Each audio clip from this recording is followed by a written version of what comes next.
Will you be swept away with the new Twisters film or turning to the dark side at home with the new Acolyte? A new See It or Skip It starts now. See it or skip it. See it or skip it. See it or skip it. Welcome to a new See It or Skip It, where first we're going to be talking about Twisters. This is a continuation kind of to the first Twister film that was starring Bill Paxton. Really spawned a ton of these disaster-like movies, and this one is directed by Lee Isaac Chung, who in fact graduated from the University of Utah and directed one of my favorite films, Minari, that came out just a few years back. It's starring Daisy Edgar Jones as a meteorologist that is detecting weather patterns, that's chasing tornadoes, trying to find a solution on how they can help with communities that are getting hit by these, especially down in Oklahoma. After a tragedy that happens at the beginning of the film, she's called back to research more of these tornadoes with her friend, who's played by Anthony Ramos. They're competing with another form of tornado chaser in the form of Glenn Powell, who is a YouTuber that's chasing these tornadoes, calling himself a tornado wrangler. So much like the first film, we have competition between two factions trying to get to the site and get these tornadoes captured and 3D mapped and basically try to discover what's going on with them, if they can help in any way. I love the first film. From the sound design to the character work to the acting, it really is one of those special films that still hold up to this day. So when I heard that they're making Twisters, I was wondering exactly how they're going to be doing this, if they're going to be continuing straight on from the sequel, or if they're going to be essentially rebooting the entire thing. And to me, it feels like they've done a little bit of both. The film's shot entirely on 35mm, much like the original Twister, and I think that is a big benefit to people wanting to be immersed completely into it and be reminded of how that first film made them feel. Not only that, but the special effects really are a benefit with being shot on film. I've heard rumors that that actually improves special effects because they get to work with the grain, and when it's shot on film, you have a lot more grain to work with. But you also are getting twice the amount of tornadoes. You have these mega tornadoes, you have scenes that are reminiscent of the first film, but done with a little bit more of a twist. I like that. Yep. Sorry. Nope, we'll keep that in. We're keeping that in. Also, you have really strong performances by Daisy Edgar Jones and Glenn Powell. Glenn Powell is just a charismatic tornado himself.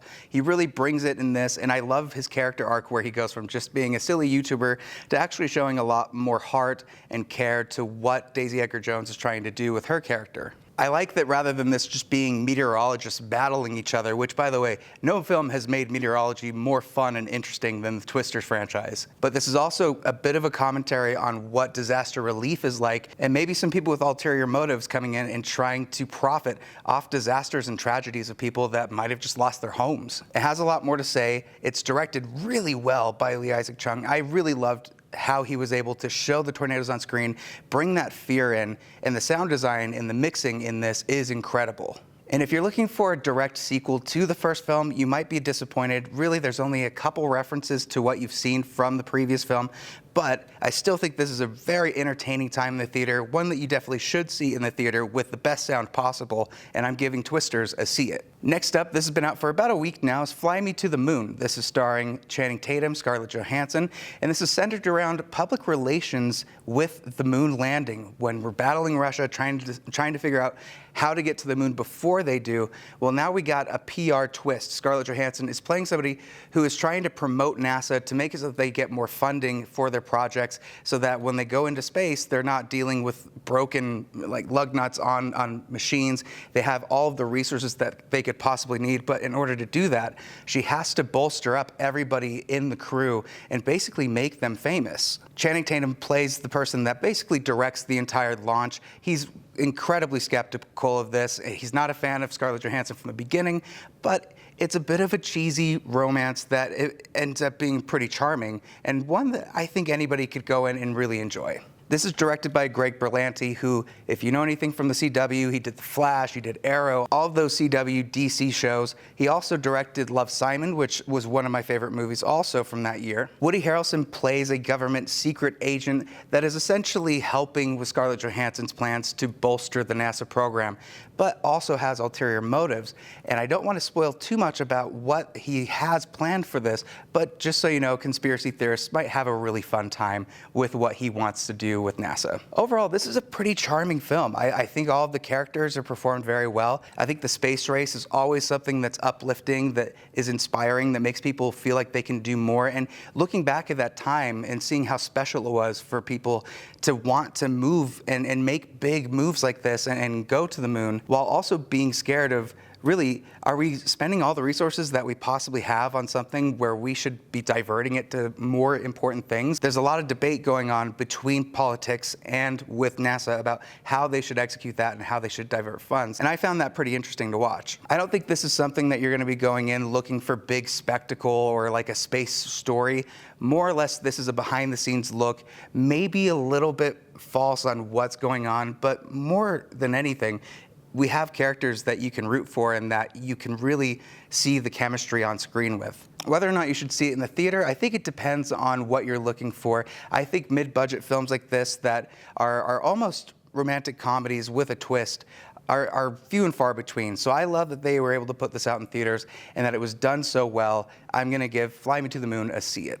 Next up, we have the new horror film Longlegs. This is starring Nicolas Cage, Micah Moore, and Blair Underwood. This is a detective investigation story into a serial killer that, for what they've been able to look at in the cases, has been killing multiple families without even going into the room or leaving a trace. This has been marketed really cleverly. A lot of people going into this, a lot of fellow critics have been looking at this as the new Seven, the new Zodiac, Silence of the Lambs, any of those hard-hitting dramas, crime dramas that we all love today. And Longlegs is very much inspired by those films. The horror, to me, doesn't necessarily come from what we see in the serial killer, who's played by Nicolas Cage.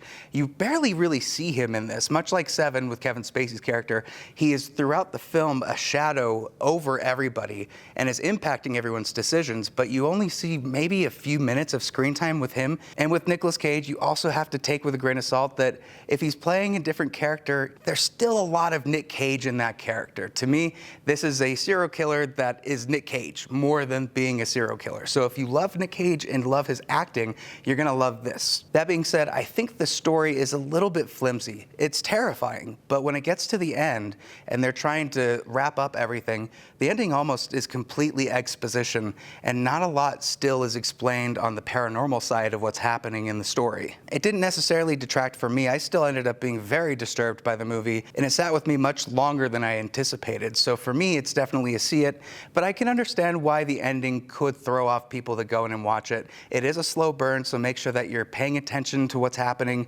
and you're not looking for like a big in-your-face horror film. If anything, this is a slow burn crime thriller, but still one I would recommend. And finally, we have The Acolyte. The Acolyte is set in the High Republic. This is many, many years, hundreds of years before what takes place during The Phantom Menace with Anakin Skywalker and his rise to becoming Darth Vader. We have two main characters, May and Osha, who are intertwined in a journey to figure out exactly what happened in their past. We have the light side and the dark side of the Force all intermingling with this, and a lot of nuance to what the Jedi actually are and how people see the Jedi, whether you're in politics or just a coven of witches that have been on a planet that's been deserted for I don't know how long. One of the main Jedis is Saul, who's played by Lee Jung-jae, who you might remember from Squid Game. This is his first role where he actually has to speak English in it, and for that's an amazing feat. To have to play an entire character, not just for a movie, but for an entire 8-episode series, and still work through the emotions to be able to act and perform in a way that feels believable.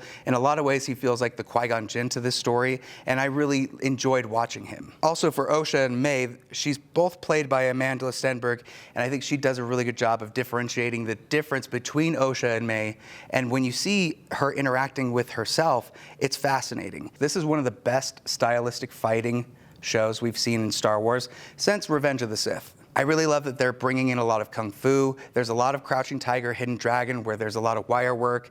And I think it really helps to lend credit to what the High Republic used to be like. These are the Jedi at their height of power. They're able to do so much with the Force, but at the same time, they're a little bit arrogant on why they think they're doing what they're doing and whether their intentions are noble or not. And I think this story does give a lot of ideas into that. Whether they flesh it out or not is really the problem to me, because the writing is atrocious. Characters' motivations can change on a dime and you don't even know why because they're not necessarily explaining it to you. This isn't necessarily the Book of Boba Fett, where this is probably the worst Star Wars series that we've seen on Disney+, but it's getting close, and especially with how they ended it, it left a really bad taste in my mouth because I don't like how these series end up teasing different things, hoping that they get greenlit for another season, and not really explaining it, especially when it comes to big canon characters that fans have been waiting for years, just kind of showing up in a cameo and not really having weight or gravity to what the story is, to me feels lazy at best. There's a lot to love in this series, but there's just